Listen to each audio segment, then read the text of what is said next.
Hello বন্ধুরা, তোমরা সবাই কেমন আছো? আশা করি ভালো আছো। আজকেও একটা নতুন ভিডিও নিয়ে চলে আসলাম তোমাদের সামনে। আগের বারে বলেছিলাম কতগুলা মাছ ধরবো, কত কি প্রফিট হবে, কতটা লস হবে, সেটা আপনাদেরকে দেখাবো। দেখতে থাকুন, এটা খুব ইন্টারেস্টিং ভিডিও। আমাদের সাথে কত কি ঘটেছে এটার ভেতরে দেখাবো আজকে।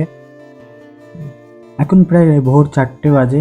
আমরা টোটোতে করে মাছ নিয়ে বেরিয়ে পড়েছি মাছের আড়তে যাওয়ার উদ্দেশ্যে, মাছগুলো বিক্রি করব। তাই আপনাদেরকে জানাচ্ছি যে মাছের আড়তটা কোথায়। মাছের আড়তটা হচ্ছে শিমুরালি। এই যে পৌঁছে গেলাম শিমুরালি স্টেশনে। 2 নম্বর প্ল্যাটফর্মের শেষের দিকে একদম মাছের আড়ত বসে। এখানে ভোরবেলা টাটকা জ্যান্ত মাছ বা বলুন যে কোনো কিছু মাছ, সব রকম মাছ এখানে পাওয়া যায়। এখানে পাইকারি ব্যবসাদাররা নিয়ে যায়। দেখতেই পাচ্ছেন আপনারা, এখানে অনেকটাই ভিড় হয়।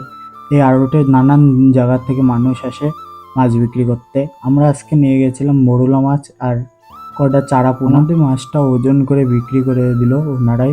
মাছ বিক্রি করে আমরা ওখান থেকে বেরিয়ে গেছিলাম। ওই ভিডিওটা নেওয়া হয়নি বন্ধুরা, কারণ সারা রাত জায়গা, একটু ক্লান্ত অবস্থায় ছিল, ভিডিও নেওয়ার কথা মনে ছিল না, তার জন্য সরি আপনাদের কাছে। তারপরে বাড়ি চলে এসেছিলাম আমরা। দিয়ে বাড়ি এসে পুকুরের ধারে গেছে কটা বাচ্চা দেখি পাকা কাঁঠাল গাছ থেকে পেড়ে খাচ্ছে, আপনারা দেখতেই পাচ্ছেন পুকুরের পাশে। সকালে এসে দেখি অনেকটাই জল কমে গেছে পুকুরের।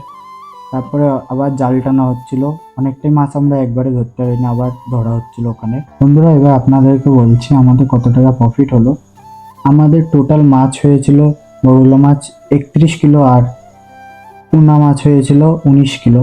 তো পোনা মাছের দাম ছিল তোমার 80 টাকা কিলো, আর মৌরলা মাছের দাম ছিল প্রথমে 120 টাকা। তারপরে একটু যত দেরি হচ্ছিল তত দাম কমছিল, তারপরে 100 পর্যন্ত দাম এসেছিল। আমাদের টোটাল মাছ বিক্রি হয়েছে 5,000 টাকা মতো। তারপর মজা করে একটু রাতের বেলা মাছ পুড়িয়ে খাচ্ছিলাম। দেখতেই পাচ্ছেন খুব সুন্দর হয়েছে, টেস্টটাও খুব ভালো লাগছিল খেতে। হঠাৎ আকাশটা খুব মেঘলা করেছিল, তাই ভিডিওটা এখানেই শেষ করলাম।